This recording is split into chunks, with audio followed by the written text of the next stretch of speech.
Well, let's turn our attention now, shall we, to the big game in France. Classique, PSG taking on Marseille. Marseille winning by 1-0. But, Jules, it was somewhat overshadowed by those 5 red cards that were given out late in the game in a period of 60 seconds where you pretty much have everyone involved in this massive brawl. Yes, it was an ugly game, Dan, from the beginning, and we kind of knew it because in the days previous to tonight, during press conferences, during what was written in the press, what people were saying, you knew it was going to be negative. You knew there was going to be something about the game that it was not going to be about football because they were going at it, they were criticizing each other, they were taking the mick out of each other all the time for stories that went back to the Champions League final, for example, and social media and all of that. And you knew there was going to be a very nefast atmosphere around the game, which, you know, it's a rivalry. I'm all for rivalry, and this is a great one, but tonight was too much. It was too much.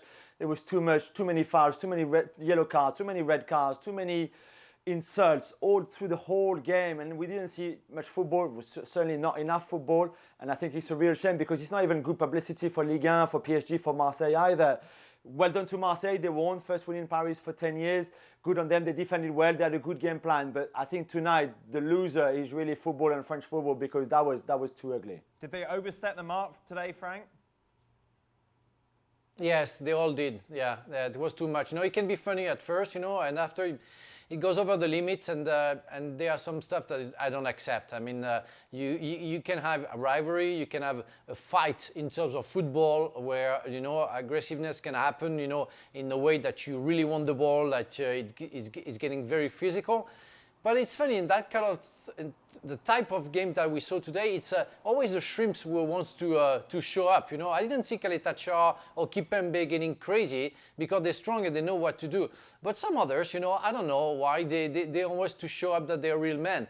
I didn't like it. I mean, we are waiting for the comment of Neymar, whether it's going to be racism or not on some comment that he received. We saw Di Maria spitting on Alvaro Gonzalez, where he just got out of COVID.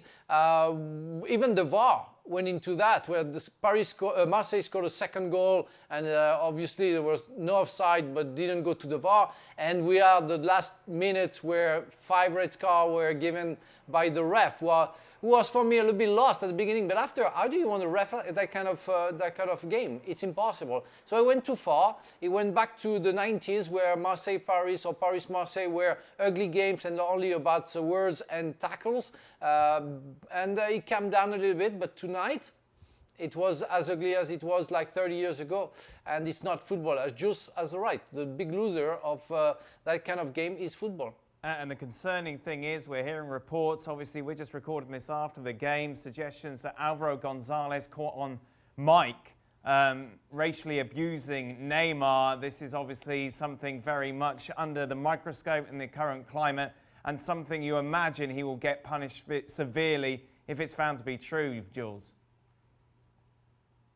Yes, there were rumors during the game, and I think people were, especially on television, they were looking, and as I said before, there was a lot of exchanges, let's put it that way first, between Neymar and Alvaro, between Alvaro and a lot of PSG players, and that's the kind of guy Alvaro is. He's strong and he talks a lot, and he's always talked a lot. Whatever game, he's quite aggressive. He's not really a pretty footballer. But there were already rumors during the first half of people saying, oh, I think I saw Neymar reading on his lips saying something about, you know, racist, this, like that. And certainly at the end, when Neymar was sent off and left the pitch, and he was sent off for another yellow card because he slapped Alvaro in the back of his head after they had a long argument just before that. And when Neymar left the pitch, he said to the 4th referee, you could clearly hear him on television saying racista, something racist. So it could be something like that. It could be racially abusing, being racially abused by someone. It could be Alvaro, because him and Alvaro had been at it all game long, all the time, from the first minute to the last minute. So I don't know, we will have to wait a bit more. But again, this is how nefast the atmosphere was tonight. It's disgraceful. And all eyes pretty much... Dan, much... I'm sorry, Dan. Yeah, Dan, please, go on. If I may, they have, all players, they had in their sleeves, you know, the word "no room for racism." we just in the middle of the pandemic. We see everywhere Black Lives Matters. You know, it's not only words. I mean, it's a fact, and we have to stop that kind of thing.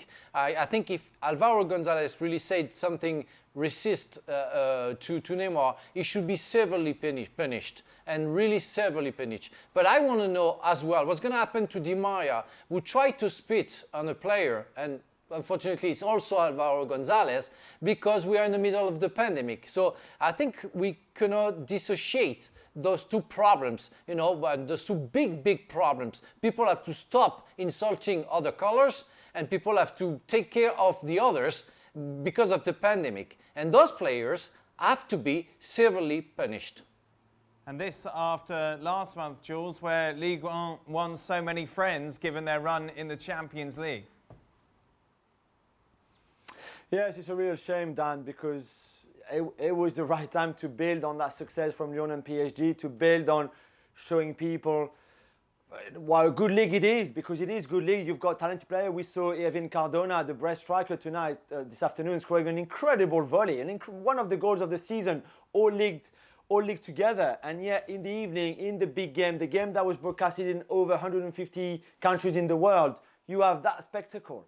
It's an absolute disgrace. I think it's a disgrace for French football, and I really hope that everybody that did something bad tonight gets sent off, whether it's Alvaro, whether it's Neymar, whether it's Paredes. I mean, Paredes coming on, you knew he was going to get sent off. You knew this. The worst idea ever from Thomas Tuchel was to bring on Leandro Paredes in a game like this, with that tension, with that pressure, him who's always in the middle of everything, in every single game. You knew that something was going to go crazy, and it's exactly what happened. And then Kurzawa and Amavi as well, having a literally proper exchanging fists and kicks each other. It was just crazy. I mean, like, what's going on? This is not right.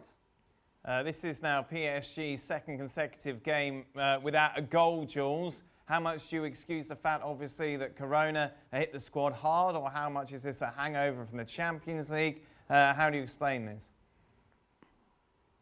There's a bit of that, Dan, for sure. I think a bit hangover from the Champions League. The fact that there was no real any pre-season after that. They went on holidays, as we know, for a lot of them to Ibiza. Got the virus probably over there. Had to quarantine for 2 weeks. It's not ideal.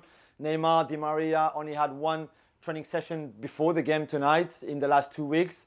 So it's clearly not enough. They didn't have any strikers. Mbappe, Icardi were all out, both out. So it was only the young Calumendo on the bench who didn't come on. So of course you've got the circumstances, but I think this was still a very strong PSG team on the pitch. They had chances. They could have scored. They should have scored. They conceded a poor goal on set pieces where Rico should have done better, where the whole back line should have done much better. And I think Thomas Tuchel got, again, a lot of his coaching wrong. I'm sorry. There's no way Pablo Sarabia should have played the whole game. It's impossible. There's no way Julien Draxler should come on in a game like this. I would rather see the two 18-year-old kids, Kais Rees and Calumendo, coming on after the game they had against Lens in midweek than those two who didn't bring anything to the team. And again, I think I was very disappointed by what Thomas Tuchel did in the game tonight. Do you agree, Frank?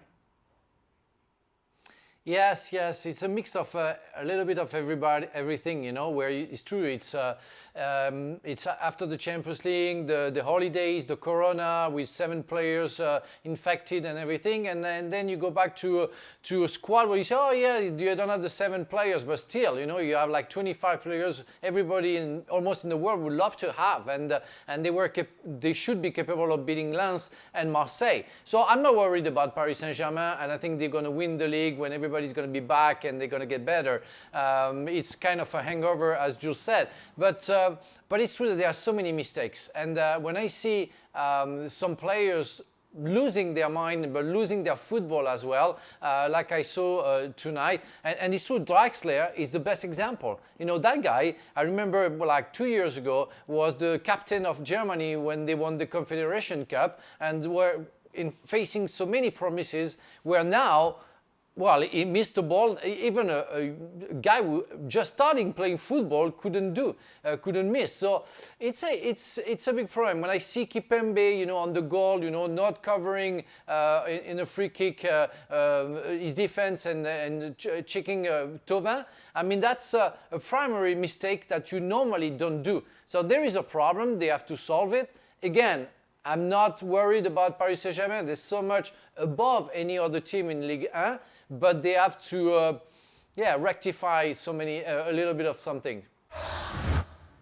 Well, thank you very much for watching ESPN on YouTube. For more sports highlights and analysis, be sure to download the ESPN app. And for live streaming, premium content, and let's not forget as well, ESPN FC 7 days a week. Subscribe to ESPN Plus.